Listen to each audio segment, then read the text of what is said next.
If thou beest born to strange sights, things invisible to see, ride 10,000 days and nights, till age snow white hairs on thee.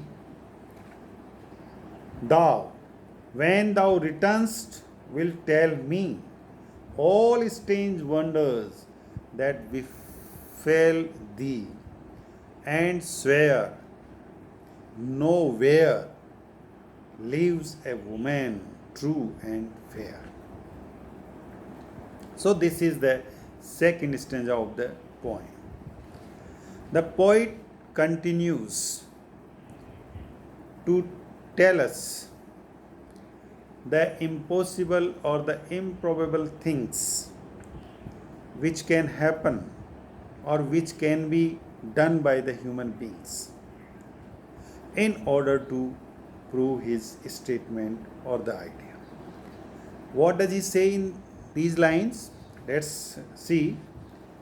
If thou beest born to strange sights.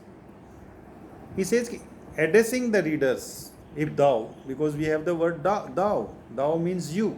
Okay, if you are born, the human being, in the form of man, or if you are born, if you are entitled to see the strange sights of the world, the strange sights, the future sights, or the sights which cannot be seen by everyone, but only those who have the abilities or capabilities like that.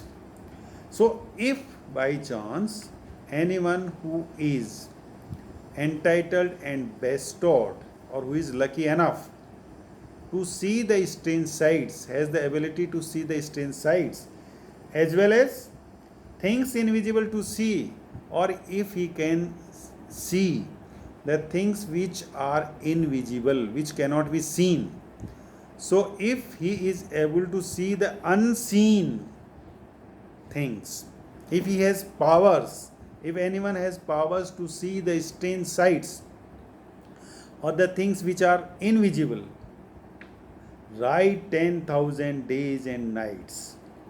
Why does the poet say that a person or a human being who can see, who has the power to see the strange sights and the invisible things? Because he says that it's not possible for a common man, or that we have not found any woman in this world who is true and faithful. So, by chance, a person who can find like that. So, this is for that. Then he says, write 10,000 days and nights. So, the poet says that a person like that who has the ability or the powers to see the strange sights may travel all over the world for 10,000 days and nights. He may write for 10,000 days and nights till age snow white hairs on thee, till he becomes old and his hair become grey. White hairs, snow white hair. Snow means here white. So white is there, snow grey hair. That is, one becomes old. Thou, when thou returnest, wilt tell me. The poet says, when you make a long journey of this world, if you travel all over the world until you get your hairs grey or white, or you become old, then on your return, you tell me. What you tell me? All the strange wonders that you have seen, that befell thee, that you saw. So you can tell me all the strange wonders, wonderful things, or the happenings that you saw during your traveling, and swear. And then you will have to swear that nowhere lives a woman true and fair.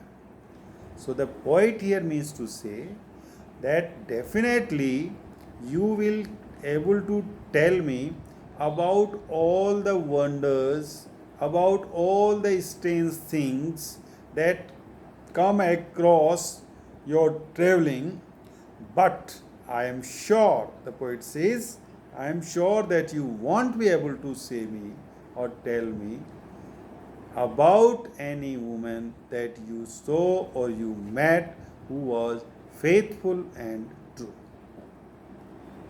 So, the poet again tries to prove his argument in this stanza. The the poet has his attitude towards the woman. He tries to prove with all those impossibilities and the arguments and the logics given by in this poem. Then let's come to the last stanza of the poem, that is the third stanza, which is also very important. That is the conclusion of the statement or of the proposition or of the idea that the poet has raised about the inconsistency of woman. And that is, if thou findest one, let me know, such a pilgrimage were sweet, yet do not, I would not go. Though at next door we might meet, though she were true when you met her, and last till you write your letter, yet she will be false, ere I come to 2 or 3. So this last stanza also proves the belief of the poet that you can never find a consistent and faithful woman. He says, if thou findest one, again the poet addressing to the reader, he says that if by the way, because you make so long journey, or if you search so much, or by the way, if you find a woman who is faithful and truthful, okay, then the poet says, you tell me about that.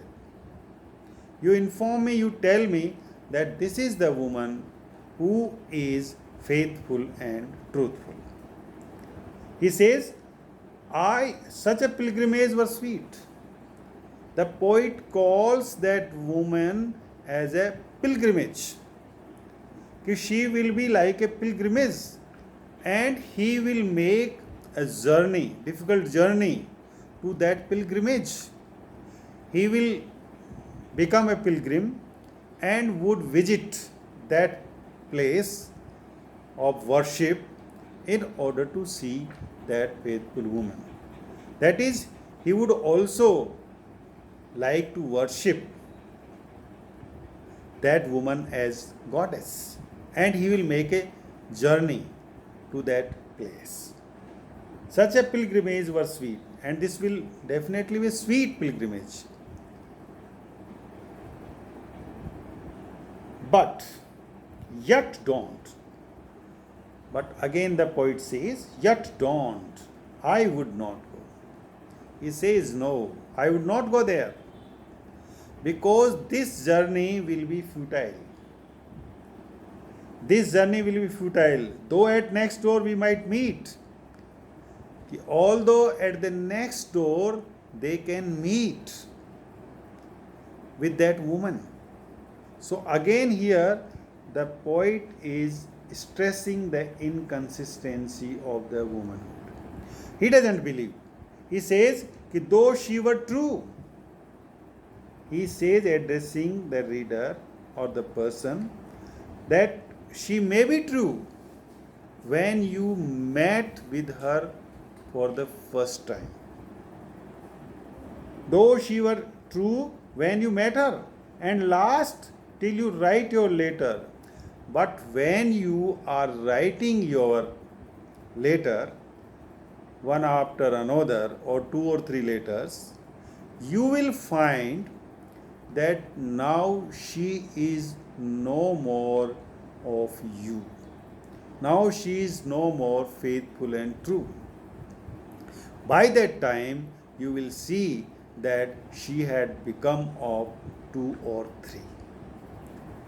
That is, the poet here despairs or rejects the idea of meeting of any such woman who is supposed to be true and faithful.